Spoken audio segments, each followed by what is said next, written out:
নমস্কার, Bandita and mother's ব্লগে সকলকে স্বাগত জানাই। এই যে কালকে সেরকম রান্নাবান্না হয়নি বলে ভিডিওটাও ছাড়তে পারিনি। কালকে সেরকম ভিডিও করা হয়নি। তা যাই হোক, আর ভিডিও কেউ সেরকম সাবস্ক্রাইবও করছে না, আর দেখে কি করবে।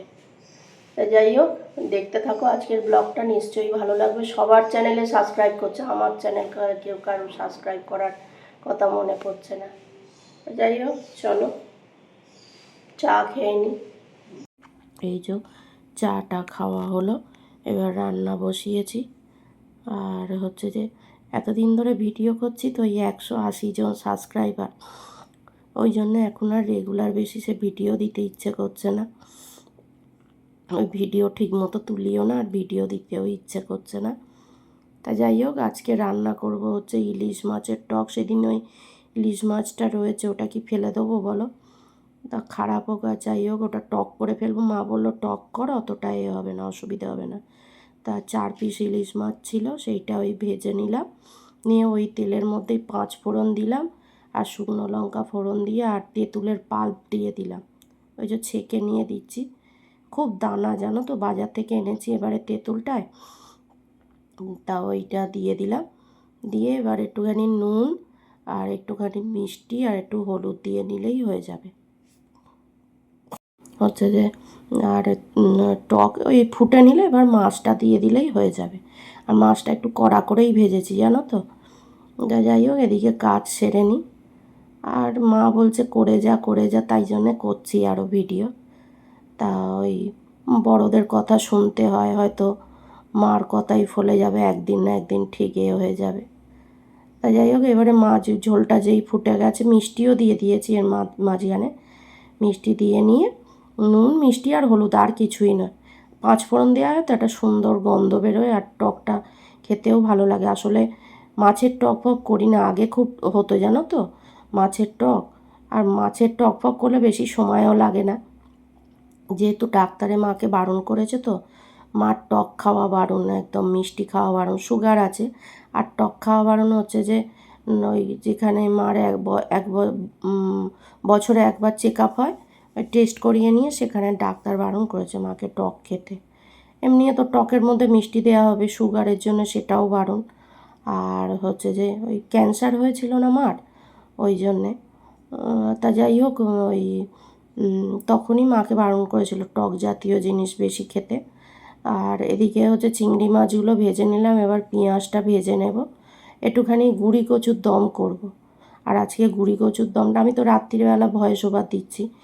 আর এখানে আদা বাটা আর কাঁচা লঙ্কা বাটা দিয়ে নিলাম, আর টমেটোটা দিয়ে নিলাম, দিয়ে এবার ভালোভাবে কষিয়ে নেব। তা হচ্ছে যে কি বলছিলাম, আর ওদিকে মশলা কষাতে দিয়ে এদিকে বাসন মেজে নিচ্ছি।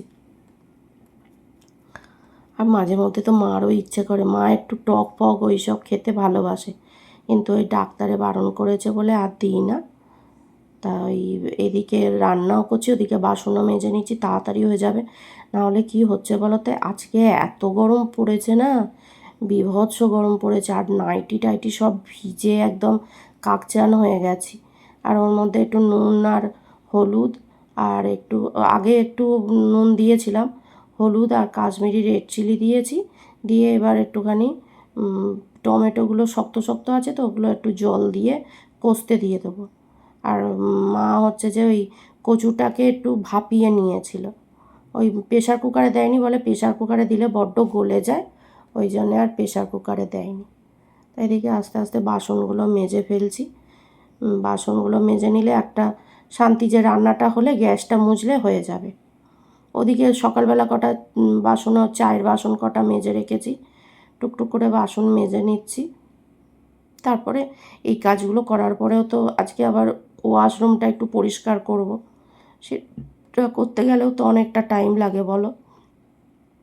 তাই এক এক করে সব কাজগুলো তো সেরে নিতে হবে, নাহলে আবার বেলা দুপুর হয়ে যাবে। আর এই দেখো কচুগুলো ভাপানো ছিল, অনেকটাই সেদ্ধ হয়ে গেছে, প্রায় তোমার 70% মতন সেদ্ধ হয়ে গেছে। আর এই ওপর থেকে একটু নুন দিয়ে দিলাম, দিয়ে নিয়ে আর একটু সেদ্ধ হওয়ার জন্য এটা ভালোভাবে কষিয়ে নিয়েছি। নিয়ে আর এটা সেদ্ধ হওয়ার জন্য জল দিয়ে, মানে চিংড়ি মাছ দিয়ে দিলাম। চিংড়ি মাছ দিয়ে দেখছি যে চাপা দিয়ে দিয়ে কষেছি তো দেখছি কতটা সেদ্ধ হয়েছে, সেই বুঝে তো জল দিতে হবে বলো। মানে যদি কম সেদ্ধ হয় একটু বেশি জল দিয়ে দিতে হবে। তাই এই যে জল দিয়ে নিয়েছি, নিয়ে এবার চাপা দিয়ে দেবো, সেদ্ধ হয়ে যাবে। আর সত্যি কথা বলতে কি, গুঁড়ি কচুর দমটা কেউ গাঁঠি কচু বলে, কেউ গুঁড়ি কচু বলে, দারুণ খেতে হয়েছে। এই যে দুপুরে আমার লাঞ্চ ভাত, ইলিশ মাছের ঝাল, ইলিশ মাছের টক, আর গুঁড়ি কচুটা দিয়ে করলাম চিংড়ি মাছ, আর সঙ্গে শশা কেটে নিয়েছি। এটা সন্ধেবেলা মা অফিস থেকে ফিরেছে তারপর। তা যাই হোক, ভিডিওটা যাদের ভালো লাগবে তারা প্লিজ একটা লাইক করে দিও, কমেন্ট করতে ভুলো না কিন্তু। আর হচ্ছে সবাই সুস্থ থেকো, ভালো থেকো, সাবধানে।